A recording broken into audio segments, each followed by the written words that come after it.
Today we're going to talk about satellite analyses of clouds in the solar Terminator. Before we start, I'd like to thank my colleague Cecilia Wang for helping to prepare the images that are shown in this presentation. I'm Bill Smith, a scientist at NASA Langley Research Center that specializes in satellite remote sensing of cloud properties.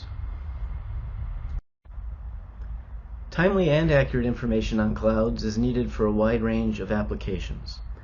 Satellite remote sensing provides the most comprehensive capability to observe clouds across the globe with high spatial and temporal resolution.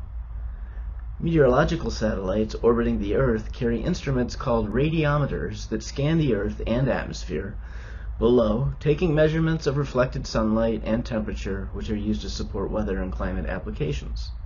For example, these data are used to make the pictures and time animations of clouds and storms that are shown every day in TV weather discussions and forecasts.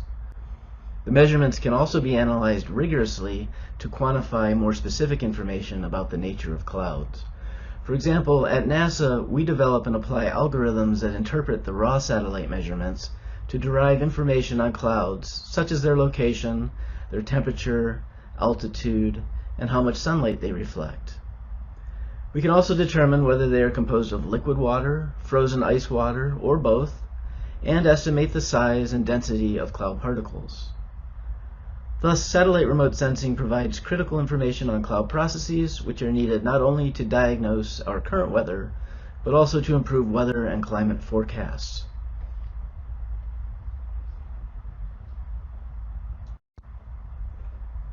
For quantitative analyses, the critical first step is cloud detection. In this step, we apply logic to create what is called a cloud mask in order to differentiate areas that contain clouds from areas that do not. Some clouds are easy to detect because they are much brighter or colder than that area would be without clouds. But in some conditions, many clouds have very little contrast with the cloud-free areas, and these clouds are much more difficult to detect.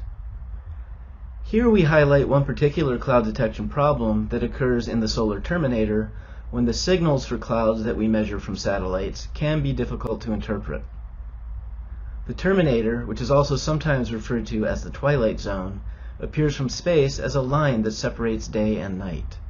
It moves across the Earth from east to west as the sun rises and sets. Thus it occurs in the mornings and evenings. The areas near the Terminator that are not completely dark but contain very low amounts of sunlight are particularly challenging for our satellite cloud retrieval algorithms.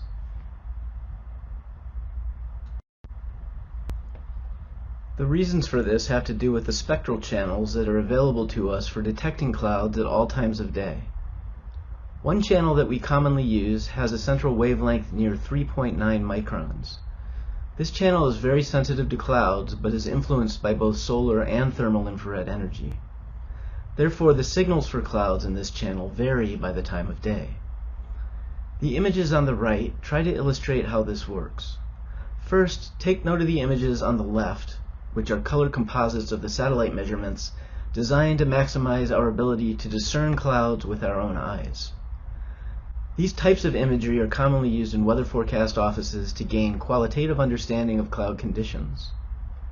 You can see in the lower left image that during daytime, clouds are quite easy to discern from the cloud-free areas, which is largely the result of the fact that clouds reflect more sunlight than the cloud-free land and ocean areas. Note also that nearly the entire United States east of the Rocky Mountains is covered by clouds in this example.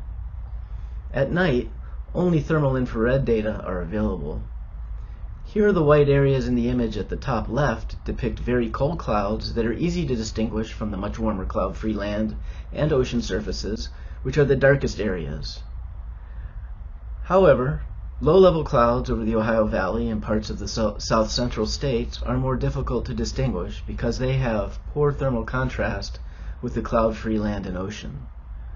A common spectral test that we apply in our cloud mask is a 3.9 minus 11 micron brightness temperature difference, which is shown in the right panels. Again, during daytime, this test quite adequately detects clouds due to the enhanced solar reflectance at 3.9 microns. You can see that in the image at the lower right.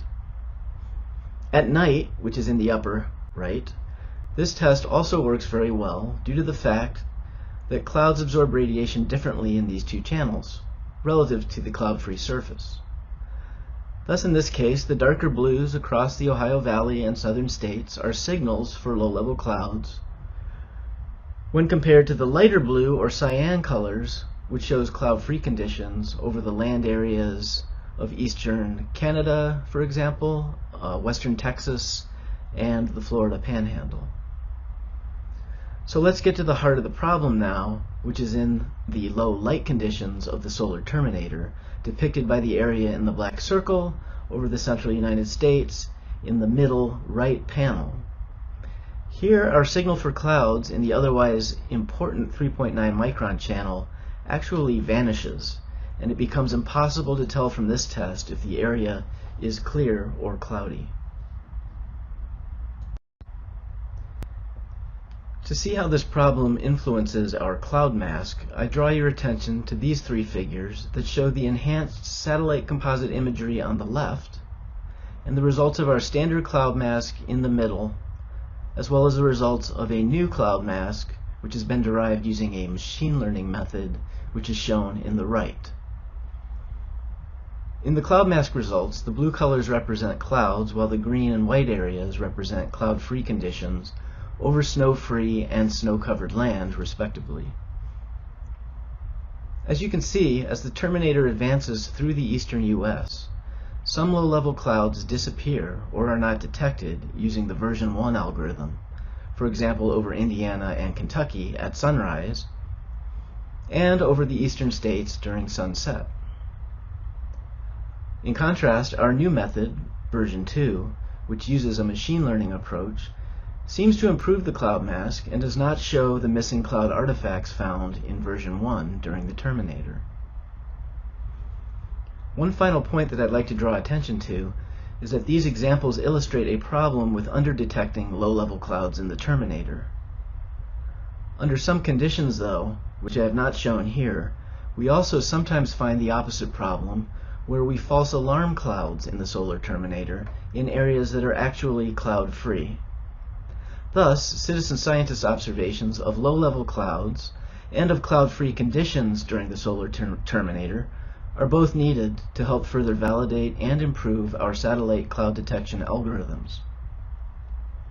With that, I'd like to thank you for your attention and for any terminator observations that you are able to provide through the Globe Clouds program, as these will contribute to a more accurate and consistent cloud analysis from satellites.